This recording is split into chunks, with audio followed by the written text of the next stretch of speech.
Hello guys, आज की हमारी वीडियो में हम जो चैप्टर पढ़ने जा रहे हैं वो चैप्टर 10 है और इसका टॉपिक है हवा। आप सभी हवा के बारे में जानते हैं, जो आप महसूस भी करते हैं। तो आज हम इसके बारे में एक पोयम पढ़ने जा रहे हैं। उसे हम स्टार्ट करते हैं।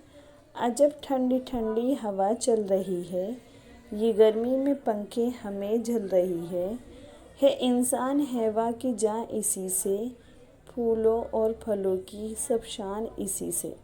अब देखिए इसमें शायर क्या कहता है हमारा कि अजब ठंडी ठंडी हवा चल रही है, यानी यहाँ पर हवा की तारीफ़ की जा रही है कि हवा जो है वो ठंडी ठंडी है।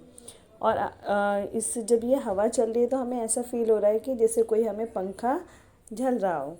है इंसान हैवा की जान इसी से, यानी जो इंसान है और जो हैवा है, हैवा इन द सेंस यहाँ पर हर जानदार चीज़ के लिए यूज़ किया गया है। फलों और फूलों की सब शाह इसी से, यानी ये हवा जो है सिर्फ सुकून ही नहीं पहुंचा रही बल्कि ये चीज़ों की खूबसूरती भी बढ़ा रही है। जैसे जो फूल हैं, जो फल हैं, जब उससे हिल रहे हैं तो बहुत खूबसूरत लग रहे हैं, तो उनकी शान भी इसी से।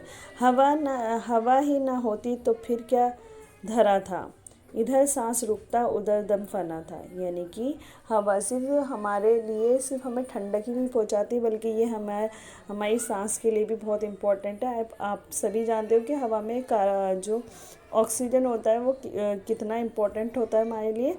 तो ये वही बता रहे हैं कि अगर हवा ना होती तो क्या होता कि हम सांस ना ले पाते और हमारा दम फना हो जाता। हमारे लिए और बागों में जाकर ये लाई है फूलों की खुशबू उड़ाकर। यानी कि जो फूल हैं जो हमसे कई किलोमीटर दूर हैं या कहीं पास में भी हैं जिन्हें हम देख नहीं पा रहे, लेकिन उनकी स्मेल हम तक आ जाती है। वो कैसे? क्योंकि वो हवा के साथ फ्लो करती हुई हम तक पहुंच जाती है। तो ये हमारे लिए क्या क्या करती है कि ये हमारे लिए स्मेल वगैरह भी ले आती है, इन द सेंस उसके साथ बह कर आती है।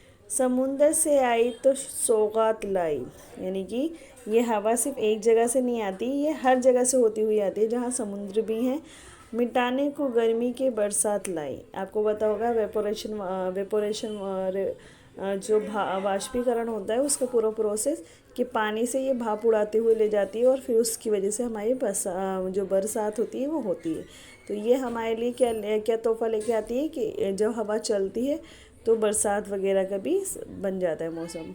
ज़रा देर में था नगर सारा जलथल, हरे हो गए अब तो जंगल के जंगल। यानी जब बरसात हुई तो उससे क्या फ़ायदा हुआ कि 2 मिनट लगे वो सारा जो एरिया था वो जलथल हो गया, यानी पानी से भर गया और जो जंगल थे वो सारे के सारे हरे हो गए क्योंकि उन्हें पानी मिल गया जैसे उन्हें मिलना था।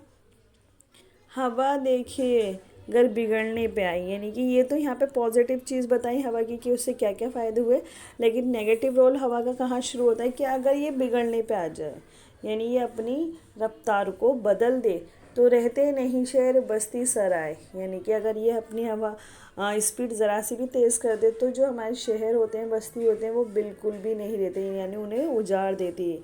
गरजती हुई आती है सनसनाती, यानी कि इसकी आवाज़ की बात हो रही है कि जब ये चलती है तेज़ स्पीड में तो बिल्कुल सन की आवाज़ आती है, हर एक चीज़ को तोड़ती और गिराती। यानी कि इसकी स्पीड इतनी होती है कि रास्ते में जो भी चीज़ें आती हैं वो या तो टूटती हैं या गिरती हैं, जैसे पेड़ वगैरह। किसी की कहीं आँख में खाक झोंकी, किसी की कहीं ले गई सर की टोपी। यानी कि जब ये चलती है तो उसके साथ धूल मिट्टी भी होती है, तो उससे क्या होती है आँखों में पड़ जाती है, तो आँखों में कचरा टाइप सा आ जाता है और दूसरा लोगों के सर की टोपी तक उड़ा के ले जाती है। उखाड़े हैं कहीं पेड़ ऐसे झंझोड़ा, कहीं घर पे छप्पर का तिनका ना छोड़ा। यानी कि कहीं पूरे के पूरे पेड़ हिला के रख दिए तो कहीं किसी का छप्पर तक इन्होंने उड़ा दिया। इन्होंने किन्ने? हवा ने। समुंदर की मौजों को ऐसा उछाला कि पानी का बस बन गया एक हिमालय। यानी कि जब ये हवा समुद्र की लहरों में जाती है तो बिल्कुल इसको पानी को इतने लेवल तक उठा देती है, ऐसा लगता है जैसे कोई हिमालय पर्वत हो।